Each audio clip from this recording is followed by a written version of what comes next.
দেখুন, আমরা যেমনভাবে ফর্ম ফিল আপ দেখিয়েছিলাম, যারা যারা করেছেন অলরেডি তাদের ব্যাঙ্ক অ্যাকাউন্টে টাকা ঢুকে গেছে। প্রথমে টাকা যে ঢুকেছে তার প্রমাণটা আপনারা দেখে নিন। দেখতে পাচ্ছেন অন স্ক্রিনে আপনাদেরকে ব্যাঙ্ক অ্যাকাউন্টের একটা স্ট্যাটাস দেখাচ্ছি, যেটা ইউনিয়ন ব্যাঙ্ক থেকে দেওয়া হয়েছে। এখানে লেখা রয়েছে দেখুন 3,000 টাকা অলরেডি ক্রেডিট হয়ে গেছে এই মহিলার ব্যাঙ্ক অ্যাকাউন্টে। 3 তারিখে কিন্তু টাকা ঢুকে গেছে। মানে বুঝতেই পারছেন, অন্নপূর্ণা যোজনায় যদি আপনি সঠিকভাবে ফর্ম ফিল আপ করেন তাহলে আপনারও ব্যাঙ্ক অ্যাকাউন্টে কিন্তু এই প্রকল্পের টাকা ঢুকে যাবে। চলুন, যারা যারা এখনও পর্যন্ত আমাদের আগের ভিডিওগুলো দেখেননি, কিভাবে সহজ পদ্ধতিতে, সঠিক পদ্ধতিতে, একদম নিখুঁতভাবে কোন জায়গায় কী লিখতে হবে তবে আপনার ব্যাঙ্ক অ্যাকাউন্টে 3,000 টাকা ঢুকবে, এক এক করে আজকের এই ভিডিওতে দেখিয়ে দিই। আমি যেমনভাবে আপনাদেরকে ফর্ম ফিল আপ করা দেখাবো সেইভাবে ফিল আপ করবেন, আশা করি আপনার কোনো সমস্যা হবে না। আর যারা এখনও পর্যন্ত, যারা আমাদের ধরুন ভিডিও দেখে ফর্ম ফিল আপ করেছেন, আশা করি 90% মহিলার ব্যাঙ্ক অ্যাকাউন্টে টাকা ঢুকে গেছে। তারপরেও যদি কারো না ঢুকে থাকে চিন্তা করবেন না, হয়তো প্রসেসিং হয়নি, 2-1 দিন দেরি লাগবে, আপনারও ব্যাঙ্ক অ্যাকাউন্টে টাকা ঢুকে যাবে যদি আপনি যোগ্য হন। তো চলুন এবার এক এক করে আপনাদেরকে দেখিয়ে দিই হাতে কলমে কীভাবে আপনারা এই ফর্মটা ফিল আপ করবেন, কোন অপশানে কী কী লিখবেন। এবারে বন্ধুরা আপনাদেরকে দেখাবো এই যে অন্নপূর্ণা যোজনার পারিবারিক তথ্য সংগ্রহের ফর্ম, এটা আপনারা কিভাবে ফিল আপ করবেন একদম স্টেপ বাই স্টেপ দেখুন। প্রথমেই রয়েছে পরিবারের প্রধানের নাম। তো আপনার পরিবারের যিনি প্রধান, আপনি যদি আপনার স্বামীকে প্রধান করতে চান আপনি কিন্তু সেটা করতে পারেন, আপনার স্বামীর নাম লিখতে পারেন। আপনি যদি মনে ভাবছেন যে আমার পরিবারে আমার শ্বশুর মশাই প্রধান রয়েছেন বা আমার শাশুড়ি প্রধান রয়েছেন, তার নামও কিন্তু লিখতে পারেন।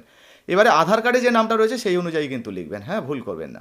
এবারে অনেকের মনে প্রশ্ন রয়েছে, দাদা রেশন কার্ডে যিনি পরিবারের প্রধান তার নাম কি দিতে হবে? এমন কিন্তু বাধ্যবাধকতা নেই। অনেকেই হয়তো বলছেন যে রেশন কার্ডে যিনি পরিবারের প্রধান তার নামই লিখতে হবে।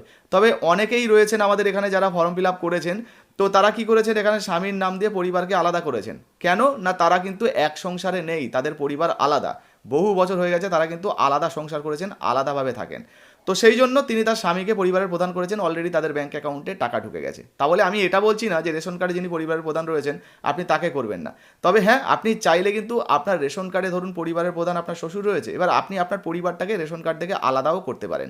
অনলাইন থেকে করে নেবেন, আবেদন করবেন, অনলাইন থেকে করে নেবেন, কোনো সমস্যা কিন্তু আশা করি হবে না, ঠিক আছে। আর তাছাড়া যদি এই ফর্মটা দেখেন, এখানেও একটা বিষয়, এখানে রেশন কার্ডের বিষয়ে কিন্তু ফ্যামিলির বিষয়ে বলা হয়নি। আপনাদেরকে দেখাই, ফ্যামিলির বিষয়ে এখানে পরিষ্কারভাবে বলা হয়েছে। এই যে দেখুন শেষের পৃষ্ঠায়, পরিবার বলতে এমন একদল ব্যক্তিকে বোঝায় যারা সাধারণত একসঙ্গে বসবাস করেন এবং একই রান্নাঘর থেকে খাবার গ্রহণ করেন।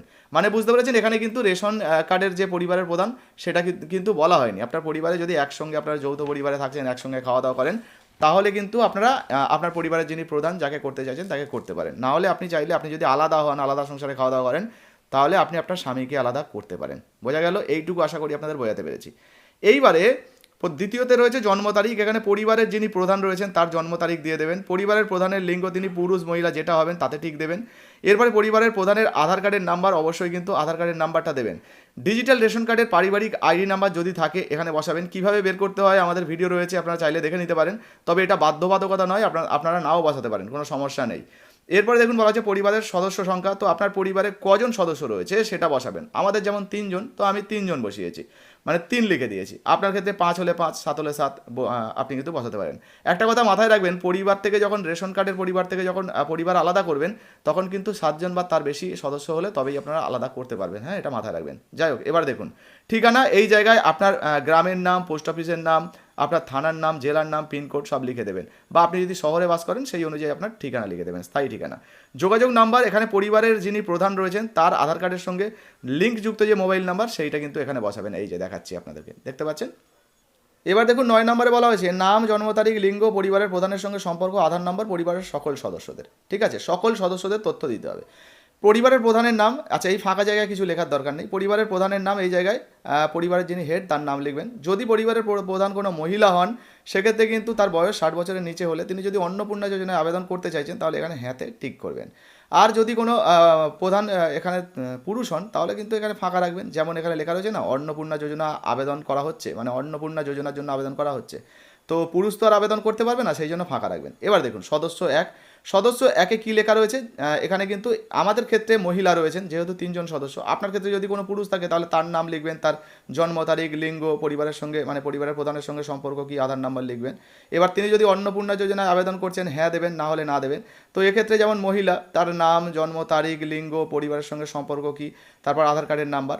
আর ইনি কিন্তু অন্নপূর্ণা যোজনায় আবেদন করছেন সেই জন্য হ্যাঁতে টিক দেওয়া রয়েছে। এবার সদস্য 2, সদস্য 3 এইরকমভাবে আপনার পরিবারে অন্য কোনো সদস্য থাকলে তাদের বিবরণ কিন্তু দেবেন। যেমন আপনাদেরকে দেখাচ্ছি, এই যে দেখুন সদস্য 3 রয়েছে, 4 রয়েছে, 5 রয়েছে, 5 জন পর্যন্ত, বুঝতে পেরেছেন? এইভাবে কিন্তু আপনারা একটু দেখে নেবেন। এই একটা যদি পৃষ্ঠা দেখেন তাহলে দেখবেন হয়তো একটা জায়গা আপনাকে ফিল আপ করতে হচ্ছে, ফলে ঘাবড়ানোর কিছু নেই। পরিবারের প্রধান এবং পরিবারের সকল প্রাপ্তবয়স্ক সদস্যদের ব্যাংক অ্যাকাউন্ট নগদ অর্থ স্থানান্তরের জন্য পরিবারের যিনি প্রাপ্তবয়স্ক রয়েছে তাদের ব্যাংক অ্যাকাউন্ট দিতে বলা হচ্ছে, কোনো বাচ্চা থাকলে তার অ্যাকাউন্ট না দিলেও হবে, ঠিক আছে? এবার দেখুন পরিবারের যিনি প্রধান তার কোন ব্যাংক, তো সেই ব্যাংকের নাম লিখতে হবে, তারপর অ্যাকাউন্ট নাম্বার, তো ওই ব্যাংকের যে অ্যাকাউন্ট নাম্বারটা সেটা এখানে লিখে দিতে হবে পরিবারের প্রধানের। আইএফএসসি কোডটা কিন্তু এখানে লিখে দেবেন। আচ্ছা, মাথায় এগুলো কিন্তু আমরা জাস্ট উদাহরণের জন্য দেখিয়েছি, এইভাবে গুনগুন করে দিয়েছি, কারণ কারো পার্সোনাল তথ্য তো এইভাবে দেখানো যায় না, সেই জন্য এগুলোকে আমরা একটু হাইড করে দিয়েছি, ঠিক আছে? আপনাদের যেগুলো হবে আপনারা সঠিক তথ্য লিখবেন, কেমন? এরপরে দেখুন সদস্য 1 আপনি যাকে রাখছেন তার ব্যাংকের নাম, তার ব্যাংক অ্যাকাউন্টের নাম্বার, আইএফএসসি কোড, এগুলো সব ব্যাংকের পাসবইয়ে পেয়ে যাবেন।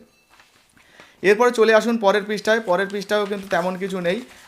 এইবারে দেখুন এখানে কি বলা হয়েছে, ভোটার কার্ডের নাম্বার কিন্তু আপনাদেরকে দিতে হবে। পরিবারের যাদের আপনি তথ্য দিচ্ছেন তাদের, যেমন পরিবারের প্রধান যিনি তার ভোটার কার্ডের নাম্বার এখানে বসাবেন।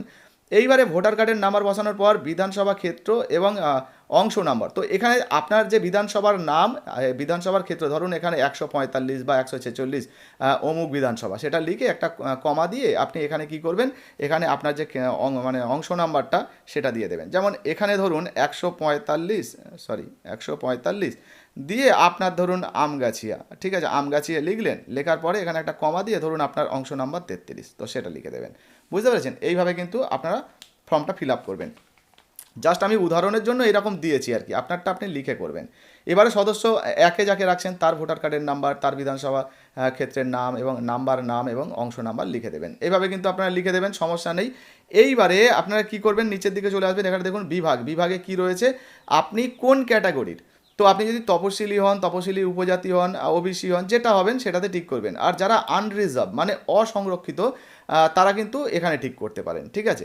এবারে আপনি যদি ক্যাটাগরির এখানে টিক করেন, আপনি SC ST হন, তাহলে SC STর যদি সার্টিফিকেট থাকে সেটা কিন্তু অবশ্যই জেরক্স করে দিয়ে দেবেন। বাকি যে আধার কার্ডের জেরক্স, ব্যাঙ্ক অ্যাকাউন্টের জেরক্স, ভোটার কার্ডের জেরক্স, এগুলো কিন্তু অবশ্যই দেবেন, ঠিক আছে? মাথায় রাখবেন, এগুলো কিন্তু দিতে হবে জেরক্স করে। আপনার কি ডিজিটাল রেশন কার্ড আছে? যদি থাকে হ্যাঁ দেবেন, যদি না থাকে তাহলে নাতে ঠিক করবেন। আর যদি হ্যাঁ হয় তবে রেশন কার্ডটা কোন ক্যাটাগরির, তো এক্ষেত্রে আমি SPHH দিয়েছি, আপনার ক্ষেত্রে যেটা হবে সেটা দেবেন। পরিবারের রেশন মানে পরিবারটি কি রেশন দোকান থেকে মাসিক রেশন তুলছেন, তো এখানে হ্যাঁ দেওয়া রয়েছে। আপনার ক্ষেত্রে যদি না তোলেন, না দেবেন, তাহলে আশা করছি সবাই রেশন তোলেন। এরপরে আপনার কি পাকা বাড়ি রয়েছে, মানে পাকা বাড়ি যেটা রয়েছে তাতে 3টে বা তার বেশি ঘর রয়েছে, তো এক্ষেত্রে না রয়েছে, আপনার ক্ষেত্রে যদি না হয় না দেবেন, আর যদি হ্যাঁ হয় হ্যাঁ দেবেন। এবারে দেখুন বলা হয়েছে পরিবারের সকল সদস্যদের মোট জমির পরিমাণ শতকে। আচ্ছা, এখানে একটা জিনিস দেখুন, পারিবারিক জমির যে মালিকানা, এই যে 2 নাম্বার, পারিবারিক জমির মালিকানা যদি থেকে থাকে সেক্ষেত্রে কিন্তু আপনি এখানে হ্যাঁ দেবেন। যদি না থাকে তাহলে নাতে ঠিক করবেন। নাতে ঠিক করলে কিছু দেওয়ার দরকার পড়বেন না, কিন্তু যদি আপনি হ্যাঁতে ঠিক করেন তাহলে কত শতক জমি রয়েছে সেটা আপনারা কিন্তু এখানে একটু হিসাব করে লিখে দেবেন। আপনাদের যে পর্চা বলুন বা দলিল বলুন সেখানে তো লেখা থাকবে, সেটা দেখে বসিয়ে দেবেন। এবার আর এর কিন্তু একটা জেরক্স দিয়ে দেবেন, জমি জায়গার একটা জেরক্স অবশ্যই কিন্তু দিয়ে দেবেন যদি এখানে আপনি এই সমস্তগুলো বসান। আপনার বাড়িতে যদি 4 চাকার কোনো মোটর চালিত গাড়ি থাকে, এই যে দেখতে পাচ্ছেন, অবাণিজ্যিক যদি কোনো গাড়ি থাকে তাহলে আপনি হ্যাঁতে টিক করবেন, আর যদি না থাকে নাতে টিক করবেন। যদি হ্যাঁতে টিক করেন তাহলে গাড়ির নাম, রেজিস্ট্রেশন নাম্বার, মডেল নাম্বার সেগুলোও কিন্তু আপনাদেরকে দিতে হবে, এই যে দেখতে পাচ্ছেন এখানে দেওয়া রয়েছে। এবারে বলা হয়েছে দেখুন পরিবার ভিত্তিক সদস্যদের স্বাস্থ্য বিমা, তো এখানে যদি আপনার হ্যাঁ থাকে তাহলে হ্যাঁ, যদি হ্যাঁ হয় এবং প্রাইভেট যদি হয় সেক্ষেত্রে কিন্তু আপনি কত টাকা করে বিমা দিচ্ছেন বছরে, প্রিমিয়ামের বিবরণ এগুলো দিতে হবে। আর যদি আপনার সরকারি হয় সরকারিতে টিক করুন, স্বাস্থ্যসাথী লিখে দিন যার নামে রয়েছে, ধরুন সদস্য 1-এ আছে, তো সদস্য 1-এর সরকারিতে টিক করলেন, এখানে স্বাস্থ্যসাথী লিখে দিলেন, বাকিগুলো যাদের নাম এন্ট্রি রয়েছে এখানে সরকারিতে শুধু টিক করে দেবেন, বুঝতে পেরেছেন? সমস্যা কিন্তু কিছু নেই। এরপরে পরের পৃষ্ঠায় চলে যাই। পরের পৃষ্ঠায় আপনাদেরকে দেখাচ্ছি এখানে কি রয়েছে। দেখুন বলা হয়েছে কোনো সদস্য কি আয়কর বা পেশাগত কর প্রদান করেন, কেউ ইনকাম ট্যাক্স দেন, যদি দেন তাহলে হ্যাঁতে ঠিক করবেন, আর যদি না দেন তাহলে নাতে ঠিক করবেন। পরিবারের কোনো সদস্যের প্যান কার্ড আছে, যদি হ্যাঁ হয় তাহলে হ্যাঁতে ঠিক করবেন, আর যার নামে প্যান কার্ড আছে তার নাম দিয়ে দেবেন, তার প্যান কার্ডের নাম্বারটা দিয়ে দেবেন। আমি কিন্তু উদাহরণের জন্য এখানে লিখেছি, আপনার যেগুলো হবে অন্যান্য সদস্যদেরও রয়েছে সেগুলো কিন্তু বসিয়ে দিতে পারেন। কর্মসংস্থানের ধরন, তো আপনি কোন পরিবারের যিনি প্রধান রয়েছেন তিনি কোন ধরনের কাজ করেন, এখানে অনেক অপশান রয়েছে। এর মধ্যে যদি আপনার নাম এলে তাহলে এই যে অন্যান্য রয়েছে অন্যান্যতে ঠিক করবেন, না হলে আপনি এই যে অসংগঠিত ক্ষেত্রে স্বনিযুক্ত, কারিগর, শিল্পী, কৃষক এগুলো দিতে পারেন। সদস্য 1, সদস্য 2 এই করে কিন্তু আপনি বাকি যে সদস্যগুলো রয়েছে তারও বিবরণ দিতে পারেন, সমস্যা নেই। এরপরে চলে আসুন পরের পৃষ্ঠায় আরেকটা মাত্র আপনাকে ফিল আপ করতে হবে, পরিবারের শিক্ষিত প্রাপ্তবয়স্ক সদস্যের সংখ্যা, তো এক্ষেত্রে 2 জন। তো আপনার পরিবারে যে কজন শিক্ষিত থাকবে সেই কটা সংখ্যা লিখবেন, অশিক্ষিত যে কটা থাকবে সে কটা লিখবেন। পরিবারের প্রধান কি শিক্ষিত, তো এখানে আমি টিক দিয়ে দিয়েছি, হ্যাঁ শিক্ষিত, কতদূর পড়াশোনা করেছেন সেটা দিয়ে দিয়েছি। এরপরে যদি কেউ সদস্য একে ধরুন শিক্ষিত, তো কতদূর পড়াশোনা করেছেন সেটা দিয়ে দিয়েছি। তো আপনার ক্ষেত্রে যদি কেউ অশিক্ষিত হয় বা হয় সেগুলো কিন্তু আপনারা দিয়ে দেবেন, পরিবারের কজন শিক্ষিত কজন অশিক্ষিত, সদস্য এক শিক্ষিত কিনা, সদস্য দুই শিক্ষিত কিনা সেগুলো কিন্তু দিয়ে দেবেন। যদি অশিক্ষিত হয় অশিক্ষিত হলে ঠিক করবেন, ঠিক আছে। আর যদি শিক্ষিত হয় তাহলে আপনাদেরকে জানিয়ে দিই আপনার শিক্ষাগত যোগ্যতার যে মানদণ্ড আপনি দিচ্ছেন তার যদি কোনো প্রমাণপত্র থাকে সেটা কিন্তু দিয়ে দেবেন, দেওয়াটাই ভালো হবে। এবারে কোনো সদস্য কি কোনো সাংবিধানিক পদ, মন্ত্রী, সাংসদ, বিধায়ক, পৌর স্থানীয় সংস্থা এবং পঞ্চায়েত সংস্থার প্রাক্তন বা বর্তমান ধারক, তো এক্ষেত্রে না রয়েছে তো আমরা না করে দিয়েছি। আপনার ক্ষেত্রে যদি হ্যাঁ হয় তাহলে হ্যাঁতে টিক করবেন, যদি হ্যাঁ হয় তাহলে সদস্য নাম্বার বা স্বঘোষণাপত্র কিন্তু দিতে হবে। এবারে কোনো সদস্য কি সরকারি পেনশনভোগী, তো আমাদের ক্ষেত্রে না, আপনার ক্ষেত্রে যদি হ্যাঁ হয় তাহলে তার সদস্য নাম্বার যদি থাকে সেটা কিন্তু এখানে দিয়ে দেবেন। এরপরে দেখুন বলা যায় কোনো সদস্য কি জিএসটির অধীনে নিবন্ধিত আছেন, তো জিএসটি থাকলে হ্যাঁ দেবেন, হ্যাঁ দিলে কিন্তু জিএসটির নাম্বার এখানে দিতে হবে।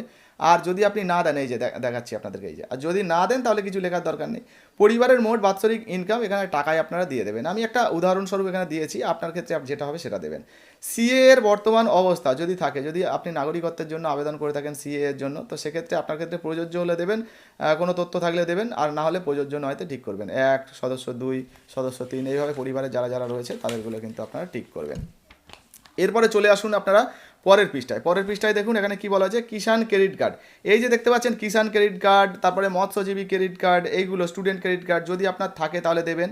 যেমন এখানে নাম্বার রয়েছে দেখুন, এই যে কার্ডের নাম্বার, আইডি সংখ্যা, যে তারিখে ইস্যু করা হয়েছে আর কোন কর্তৃপক্ষের দ্বারা পেয়েছেন সেগুলো কিন্তু দিতে হবে। আর যদি না থাকে এরকম পাশে কি করবেন, একটা এনএ লিখে দেবেন, ঠিক আছে। যাদের যাদের নেই সদস্য এক সদস্য দুই এরকম করে এনএ লিখে দেবেন, ঠিক আছে, আশা করি সমস্যা নেই। এরপরে কি করবেন, নিচের দিকে চলে আসবেন, মানে পরের পৃষ্ঠায় চলে যাবেন। 3 নম্বরে এসআইআরে 2026-এ নাম বাদ পড়ে থাকে তবে মামলাটি ট্রাইব্যুনালে বিচারাধীন কিনা, তো এক্ষেত্রে আপনার যদি প্রযোজ্য না হয়, আপনি ভোট দিয়েছেন আপনার নাম লিস্টে উঠে গেছে, তো প্রযোজ্য নয়তে ঠিক করে দেবেন, এইভাবে বাকি সদস্যগুলো করে দেবেন। সামাজিক মর্যাদা এবং নির্ভরশীলতা, আচ্ছা, বিদ্যালয়ে অধ্যয়নরত পরিবারের সকল শিশুর বিবরণ, আপনার বাড়িতে এই মুহূর্তে যদি কোনো বাচ্চা থাকে, বাচ্চার সংখ্যা কটা, এখানে কিন্তু আপনি সংখ্যা লিখে দেবেন। আমি যেমন 1 লিখেছি, এটা পারলে সব ফর্ম যেহেতু আমরা ইংরেজিতে ফিল আপ করছি, তো আপনারা এখানে ইংরেজিতেই লিখবেন, বাংলা লিখে দিয়েছি সমস্যা নেই। অনেকে বলছিলেন যে দাদা এই যে ফর্মটা আমরা যদি বাংলা ফর্মে ইংরেজি লিখি তাহলে কোনো সমস্যা হবে না, কোনো সমস্যা নেই, বাংলায় করুন আর ইংরেজি করুন কোনো সমস্যা নেই, তবে ইংরেজি করাটা বেটার হবে, কারণ অনলাইনে যখন আপডেট হবে সেগুলো তো সব ইংরেজিতে হয়, ফলে যারা আপডেট করবেন তাদের করতে সুবিধা হবে, বুঝতে পেরেছেন। এবারে শিশুর নাম এখানে লিখে দেবেন, কোন ক্লাসে পড়ছে সেটা লিখে দেবেন, স্কুলের নাম লিখে দেবেন, তারপর স্কুলটা সরকারি না বেসরকারি সেটা দিয়ে দেবেন, যদি আপনার সরকারি বা সরকারি সাহায্যপ্রাপ্ত হয় তাহলে এখানে টিক করবেন, বেসরকারি হলে এখানে টিক করবেন, হ্যাঁ, এই অনুযায়ী আপনারা কিন্তু তথ্য দেবেন। এবার চলে আসুন পরেরটায়, স্কুলের যদি কোনো কাগজপত্র থাকে দিতে পারেন, না দিলেও কিন্তু তেমন কোনো সমস্যা নেই।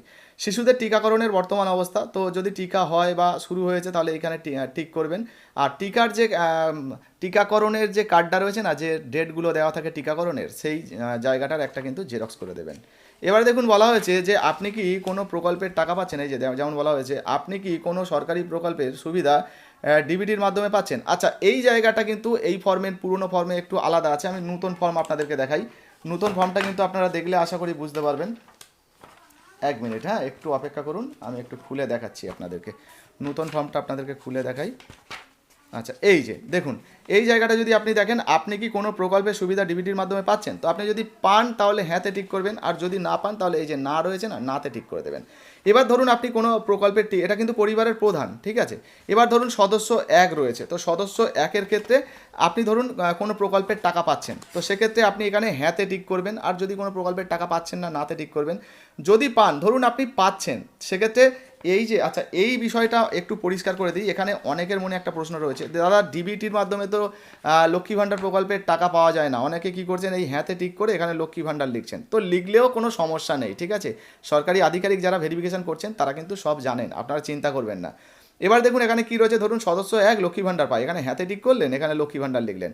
আর এই যে হ্যাঁ বক্স রয়েছে দেখতে পাচ্ছেন, এই হ্যাঁ বক্সে কিন্তু নতুন ফর্ম হলে এই হ্যাঁ বক্সে আপনারা ভুলেও কিন্তু টিক করবেন না। একটু জুম করে দেখাই আপনাদেরকে এই জায়গা, কেন আপনি কি এই প্রকল্প থেকে নিজেকে প্রত্যাহার করতে চান, এই অপশানটা কিন্তু চলে এসছে, মানে এখানে যদি হ্যাঁ করেন তাহলে আপনার কিন্তু এই প্রকল্পটা বাতিল হয়ে যাবে, ফলে এখানে কিন্তু আপনি টিক করবেন না, যেহেতু আপনি প্রকল্পে আবেদন করার জন্য বা টাকা পাওয়ার জন্য আবেদন করছেন, ফলে এই জায়গাটা কিন্তু একটু সাবধানে ফিল আপ করবেন, ঠিক আছে। তো এটুকু আপনাদেরকে দেখিয়ে দিলাম। বাকি কিন্তু আর তেমন কিছু নেই। এবারে আপনাকে যেটা করতে হবে, এই জায়গায় চলে আসবেন, এখানে সম্মতির জায়গা রয়েছে, এখানে টিক দেবেন। আর যে মহিলা আবেদন করছেন সেই মহিলা এখানে সই করে দেবেন। আপনার পরিবারের প্রধান সই করলেও সমস্যা নেই, কিন্তু যে মহিলা আবেদন করছেন সেই মহিলা এখানে সই করে দিলে আমার মনে হয় ভালো হবে। কেন বলছি দেখুন, এই জায়গায় এখানে একটা জায়গা যদি আপনি দেখেন কি লেখা রয়েছে না, আবেদনকারীর দ্বারা প্রদত্ত, মানে বুঝতে পারছেন, আবেদনকারীর দ্বারা মানে কে, অন্নপূর্ণা যোজনা তো মূলত মহিলাদের জন্য, মানে মহিলা কোনো আবেদন করছেন সেই জন্য কিন্তু এখানে আমি বলছি যে আপনারা এখানে মহিলা সই করতে পারেন। আচ্ছা, এমনও প্রচুর রয়েছেন আমাদের এখানে ফর্ম ফিল আপ করেছেন, বাড়ির গার্জেন যিনি রয়েছেন তিনি কিন্তু সই করেছেন, পরিবারের প্রধান, তারপরেও তার ব্যাঙ্ক অ্যাকাউন্টে টাকা ঢুকেছে। মানে এই সই নিয়ে কিন্তু অত মানে ভাবতে হবে না আপনাদেরকে, ঠিক আছে, যে আমার স্বামী সই করলো আমি করলাম না টাকা পাবো না, এরম কিন্তু ব্যাপার নয়। যেহেতু এখানে শুধুমাত্র স্বাক্ষর লেখা রয়েছে, এখানে কিন্তু মেনশন করা নেই যে কে সই করবে। যদি আবেদনকারী স্বাক্ষর থাকতো তাহলে শুধু মহিলা সই করতে হতো, স্বামীর নয়। কিন্তু এখানে যেহেতু স্বাক্ষর রয়েছে, পরিবারের যিনি প্রধান তিনিও করতে পারেন, আর যিনি আবেদন করছেন তিনিও কিন্তু করতে পারেন। বাকি এই যে জায়গাটি রয়েছে, এই বাকি জায়গা এখানে কিচ্ছু করার দরকার নেই, ঠিক আছে। এই যে দেখতে পাচ্ছেন শুধুমাত্র সরকারি ব্যবহারের জন্য, তো কিচ্ছু করার দরকার নেই। এইভাবে ফর্মটা ফিল আপ করুন। বাকি যে ডকুমেন্টগুলো রয়েছে সমস্ত ডকুমেন্টের জেরক্স কপি করুন এবং জেরক্স কপিতে সিগনেচার করুন। করে আপনারা কি করবেন, এর সঙ্গে পিন আপ করে দেবেন এই ফর্মের সঙ্গে, ঠিক আছে। ফর্মটা উপরে রাখবেন, রেখে এর সঙ্গে পিন আপ করে দেবেন। দিয়ে আপনি আপনার পঞ্চায়েত বা ব্লক বা বিডিও কিংবা আপনার এলাকায় যে আশাকর্মী বলুন বা অঙ্গনারী দিদিরা বলুন যারা ফর্ম দিচ্ছেন, ফর্ম নিচ্ছেন, তাদের কাছে জমা করতে পারেন। তবে আমি বলবো আপনি চাইলে ব্লকে বা আপনার পঞ্চায়েতে জমা করবেন, কোনো সমস্যা নেই, ওখান থেকেই কিন্তু আপনার কাজ হয়ে যাবে। তো দেখতেই পেলেন বন্ধুরা, এইভাবে যদি আপনিও আপনার ফর্মটা ফিল আপ করেন আশা করি কোনো সমস্যা হবে না। ডকুমেন্ট সমস্ত কিছু নিয়ে আপনারা জমা করে দিন। আপনার যেমন রেশন কার্ডের জেরক্স, আধার কার্ডের জেরক্স, ভোটার কার্ডের জেরক্স, প্যান কার্ডের জেরক্স, ব্যাঙ্ক অ্যাকাউন্টের জেরক্স, স্বাস্থ্যসাথী থাকলে সেই কার্ডের জেরক্স বা শিক্ষাগত যোগ্যতা থাকলে যেগুলো বললাম আর কি, সেই সমস্ত ডকুমেন্টগুলো নিয়ে আপনারা পিন আপ করে এই ফর্ম ফিল আপ করে পিন আপ করে জমা করে দিন। আশা করি আপনাদের কিন্তু কোনো সমস্যা হবে না। আর যে জেরক্সগুলো জমা করবেন নিচে কিন্তু সেলফ অ্যাটেস্টেড করবেন, মানে নিচে নিজের সইটা কিন্তু করে দেবেন, দিয়ে জমা করবেন। আশা করি আপনাদের প্রসেসিংটা হয়ে গেলে আপনাদেরও ব্যাঙ্ক অ্যাকাউন্টে 3,000 টাকা করে অন্নপূর্ণা যোজনার ঢুকে যাবে। ভিডিও ভালো লাগলে অবশ্যই লাইক দিয়ে শেয়ার করে দেবেন, ফেসবুক থেকে দেখলে ফলো করবেন। আর হ্যাঁ, যারা এখনও পর্যন্ত ফেসবুক থেকে দেখছেন আমাদের ইউটিউব চ্যানেলটিকে সাবস্ক্রাইব করেননি, ইউটিউবে OECSDR লিখে সার্চ করলেই আমাদের চ্যানেলটা চলে আসবে। অবশ্যই কিন্তু একটু সাবস্ক্রাইব করে দেবেন আর ভিডিওটা বেশি বেশি করে শেয়ার করবেন। যদি কোনো প্রশ্ন জিজ্ঞাসাবাদ থাকে কমেন্ট সেকশনে কমেন্ট করবেন, আমরা কিন্তু আপনাদের রিপ্লাই দিয়ে দেবো। ভিডিও ভালো লাগলে শেয়ার করে দেবেন। ধন্যবাদ।